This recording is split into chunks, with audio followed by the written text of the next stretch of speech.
नमस्कार.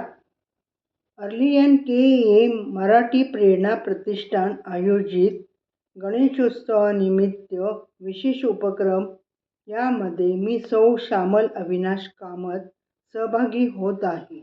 माझ्या कवितेचं शीर्षक आहे भक्तीचे वातावरण. गणपती बाप्पा, दरवर्षी तू आमच्या घरी येतो. घरातल्या भक्तजनांना आनंद खूप होतो. नावे तुझी आहे अनेक, सगळ्यांचा तू गणपती बाप्पा. आपल्या व्यथा सांगून लहान थोर तुझ्याशी मारतात गप्पा. तुझ्यामुळे घरात असते शांत व भक्तिमय वातावरण.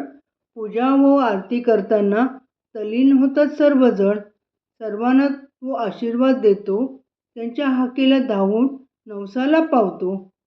दरवर्षी लवकर यायचा आश्वासन गणपती बाप्पा नेहमीच तू पाळतो. 10 दिवसाचा पाहुणचार घेऊन निरोप जेव्हा तू आम्हाला देतो, सगळ्यांना दुःखी कष्टी करून आपल्या गावाला निघून जातो. धन्यवाद.